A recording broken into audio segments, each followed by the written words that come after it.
Hello বন্ধুরা, আসসালামু আলাইকুম। কেমন আছেন সবাই? আশা করি সকলে ভালো আছেন। আমি নাজমুল একাডেমির পক্ষ থেকে আপনাদের সবাইকে জানাই আন্তরিক শুভেচ্ছা অভিনন্দন। আজকের পর্বে আমরা বন্ধুরা মাইক্রোসফট এক্সেলে ইনসার্ট মেনুর ইলিস্ট্রেশন যে সাব মেনুটি রয়েছে সেই সাব মেনুটির পূর্ণাঙ্গ ডিটেলস নিয়ে আলোচনা করব। তাহলে আর বন্ধুরা দেরি না করে আমরা আমাদের কাজের মূল পর্বে চলে যাচ্ছি। যাওয়ার আগে বন্ধুরা, যদি আপনি আমার চ্যানেলে নতুন হয়ে থাকেন তাহলে অবশ্যই সাবস্ক্রাইব করে পাশে থাকা বেল আইকনটি প্রেস করে দেবেন। আর যদি বন্ধুরা ইতিমধ্যেই এই কাজটি আপনি করে থাকেন তাহলে আপনাকে অসংখ্য ধন্যবাদ।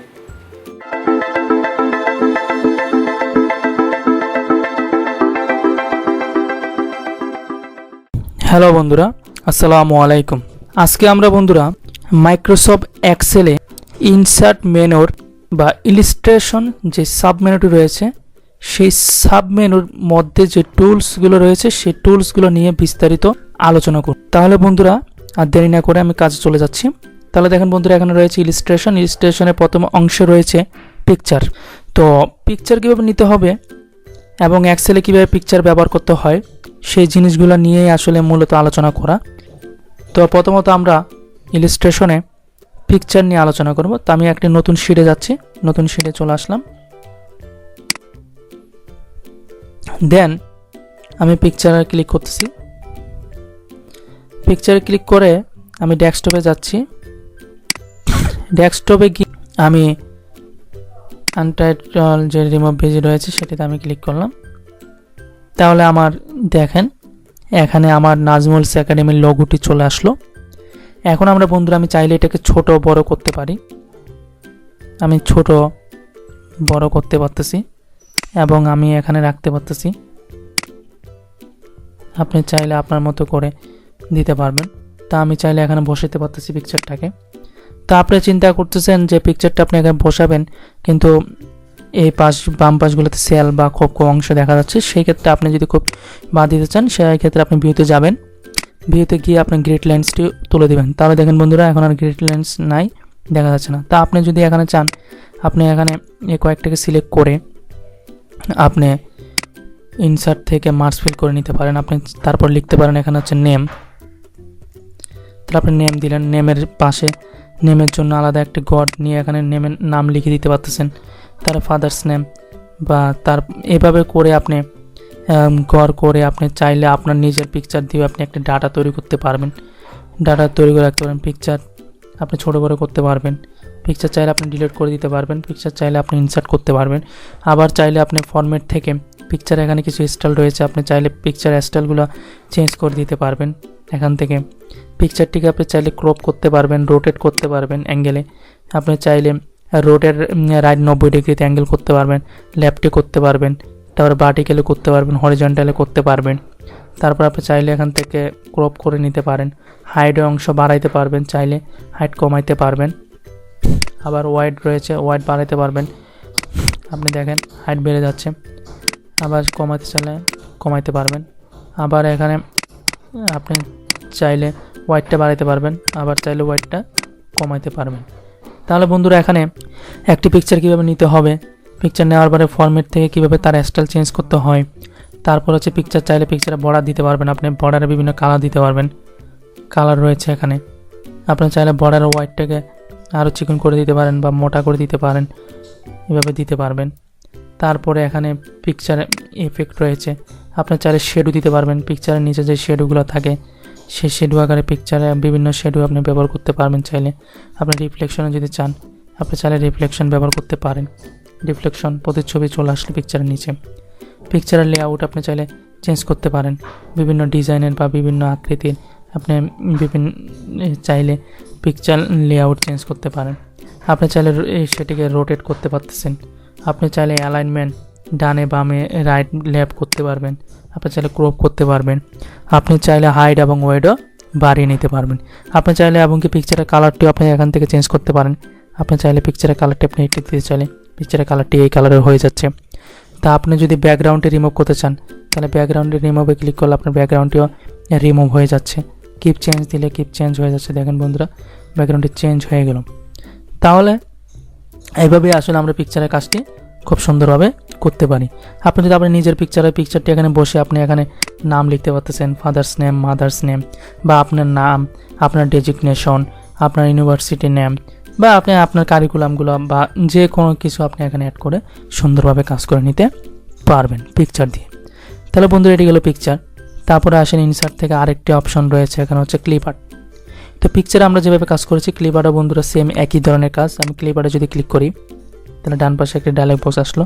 আমি যদি অফিস রিলেটেড ডাটা নিতে চাই অফিসে ক্লিক করে গো দিলাম, তাহলে দেখেন অফিস রিলেটেড ডাটা চলে আসলো। আমি যদি কম্পিউটারে ক্লিক করি তাহলে কম্পিউটারটি এখানে চলে আসলো। এখানে আসার পরে দেখেন বন্ধুরা এখানে এই পিকচারেরও ফরম্যাট রয়েছে, স্টাইল রয়েছে, বর্ডার রয়েছে, পিকচার ইফেক্ট রয়েছে, পিকচার লেআউট রয়েছে, অ্যালাইন রয়েছে, তারপর হচ্ছে রোটেট রয়েছে, ক্রপ রয়েছে, হাইট রয়েছে, ওয়েট। আপনি চাইলে গ্রুপ ওয়াইজও করতে পারেন। তো বন্ধুরা গ্রুপ কীভাবে করতে হয়, আপনি যদি প্রথমে এই পিকচারটিকে ক্লিক করেন, এই পিকচারটিকে ক্লিক করার পরে আপনি কন্ট্রোল চাপ দিয়ে ধরে যদি আবার এই পিকচারও ক্লিক করেন, দুইটি পিকচার ক্লিক হয়ে গেলে সিলেক্ট হয়ে গেল, দেন রাইট বাটন ক্লিক করে বা আপনি যদি গ্রুপে ক্লিক করেন গ্রুপ থেকে যদি গ্রুপ ক্লিক করে দেন, অথবা আপনি এই কাজটি এখান থেকে করতে পারেন, অথবা এই গ্রুপ থেকেও গ্রুপ ক্লিক করে যদি দেন তাহলে দেখেন বন্ধুরা এখন দুইটি পিকচারই একই ধরনের। আপনি যদি এটা টান দেন তাহলে দুইটি কিন্তু একই ধরনের পিকচারে পরিণত হয়ে গেল। তাহলে বন্ধুরা পিকচার কীভাবে গ্রুপ করতে হয় সেটা আশা করি বুঝতে পেরেছেন। আবার যদি আবার বাদ দিতে চান রাইট বাটন ক্লিক করে করতে পারবেন। রাইট বাটন ক্লিক করে রাইট বাটন ক্লিক করে গ্রুপে যাবেন, গ্রুপ থেকে আনগ্রুপ দিবেন, অথবা আপনি ফরম্যাট থেকে গ্রুপ থেকে আনগ্রুপ দিলেও সেটি হয়ে যাবে। তাহলে দেখেন দুই রকমের হয়ে গেল। তাহলে বন্ধুরা এইভাবে আপনারা পিকচার এবং ক্লিপ আর্টের কাজগুলো করে নিতে পারবেন। তা আশা করি বুঝতে পেরেছেন। তারপরে বন্ধুরা রয়েছে এখানে শেপ বলতে এখানে বিভিন্ন আকৃতির শেপ রয়েছে। আপনার বিভিন্ন ক্যালকুলেশন সাইন রয়েছে, ইকুয়েশন দেখেন প্লাস মাইনাস ইনটু, তারপরে ডিভাইডেড, ইকুয়াল, নট ইকুয়াল বা এই জাতীয় অ্যারো কি কতগুলো রয়েছে। তারপরে শেপ রয়েছে। আপনি যদি একটা ত্রিভুজ তৈরি করতে চান ত্রিভুজে ক্লিক করে যদি আপনি ড্র্যাগ করেন তাহলে দেখেন একটা ত্রিভুজের সাইন চলে আসলো। এখন বন্ধুরা ত্রিভুজের সাইন চলে আসলো বন্ধুরা দেখেন। এখন বন্ধুরা আপনি যদি চিন্তা করেন ত্রিভুজের আসলে ভিতরের অংশটি কিন্তু খালি থাকে, বাইরের অংশটি কালো বর্ডার দ্বারা থাকে। এটা হচ্ছে ফিল কালার বা হচ্ছে যে শেপ ফিল, আর এটি হচ্ছে ব্যাকগ্রাউন্ড কালার অথবা হচ্ছে শেপ আউটলাইন। তাহলে আমি শেপ ফিল গিয়ে এখানে যদি আমি ক্লিক করা থাকে এখানে একটা ফরম্যাট রয়েছে, ফরম্যাট থেকে আপনি শেপ ফিল্ডে গিয়ে আপনি যদি এখানে নো ফিল করে দেন তাহলে কিন্তু বন্ধুরা ভিতর অংশটি খালি হয়ে গেল। আপনি যদি শেপ আউটলাইন থেকে আবার যদি এটিকে কালো করে দেন তাহলে কিন্তু বন্ধুরা একটা কালো কালার হয়ে গেল। আপনি চাইলে এখান থেকে বিভিন্ন ডিজাইন বা স্টাইলও কিন্তু চেঞ্জ করে নিতে পারতেছেন, এটা আপনার ইচ্ছা মতো আপনি করে নিতে পারবেন। তারপরে এখানে শেপ ইফেক্ট রয়েছে, আপনি চাইলে এখান থেকে বিভিন্ন আকৃতির শেডও ব্যবহার করতে পারেন। এখানে রিফ্লেকশন রয়েছে, আপনি চাইলে রিফ্লেকশন ব্যবহার করতে পারেন বন্ধুরা। তারপরে এখানে আরও স্টাইল রয়েছে, এখানে ট্যাক্সের ফিল, আপনি যে ট্যাক্স লিখবেন সে ট্যাক্স ফিল, ট্যাক্স আউটলাইন, ট্যাক্স ইফেক্ট, আরও অনেক আদার্স অপশন রয়েছে। আপনারা আস্তে আস্তে দেখলে বুঝতে পারেন বন্ধুরা।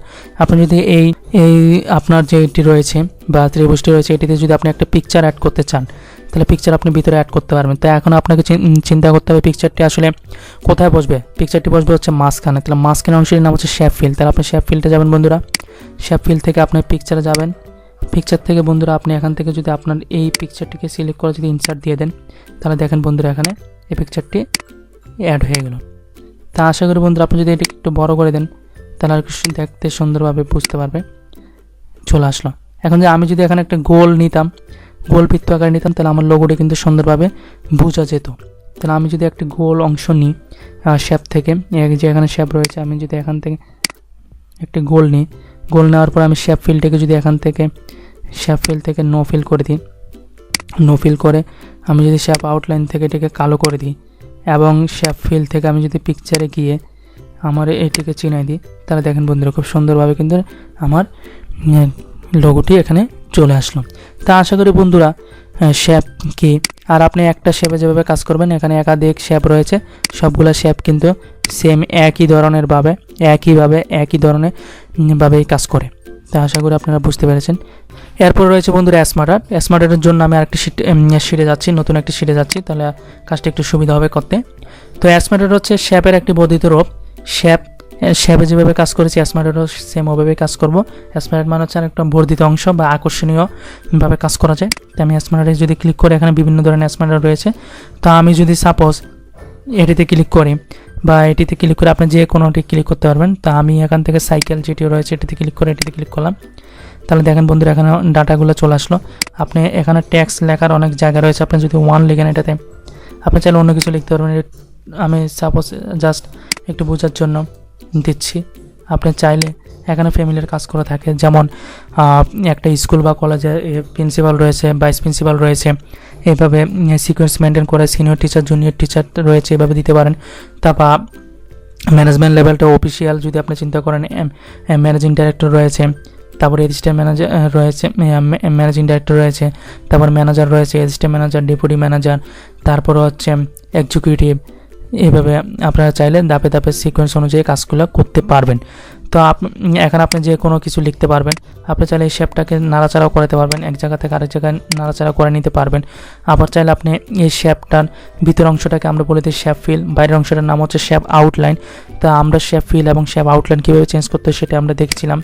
তারপর আপনি যদি এখানে শেপ বাড়াইতে চান আরও, আপনি এখান থেকে রাইট বাটন ক্লিক করে যদি অ্যাড শেপে ক্লিক করেন, তাহলে অ্যাড শেপ ভ্যালুতে যদি ক্লিক করেন, এখানে আরও অপশন রয়েছে। এখন হাইট রয়েছে, যেহেতু আমি মাঝ বরাবর আছি সেজন্য এখানে শেপ আফটার রয়েছে, বিফোর রয়েছে, অ্যাবভ রয়েছে, অ্যাবভ মানে উপরে, ভ্যালু মানে হচ্ছে নিচে। তাহলে আমি যদি ক্লিক করি তাহলে দেখেন এখানে আরেকটি অংশ চলে আসলাম। আপনি চাইলে এটিকে এই পাশেও নিয়ে আসতে পারেন, কোনো সমস্যা নেই। আপনি চাইলে এটিকে আবার এই পাশেও নিয়ে যেতে পারেন, কোনো সমস্যা নেই। মানে আপনার ইচ্ছা মতো করে, আপনার ইচ্ছা মতো আপনি যে কোনো ডাটাটাকে সরিয়ে, এবং আপনি যদি এখানে লিখেন 5, তাহলে দেখেন বন্ধুরা 5 চলে আসলো।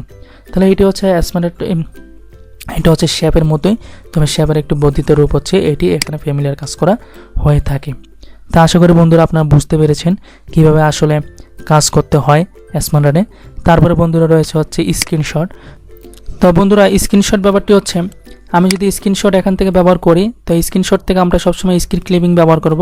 আমি যে কোনো একটি ডাটা স্ক্রিনশট দিয়ে নিতে পারি বা স্ক্রিনশট দিয়ে এখানে নিয়ে আসতে পারি।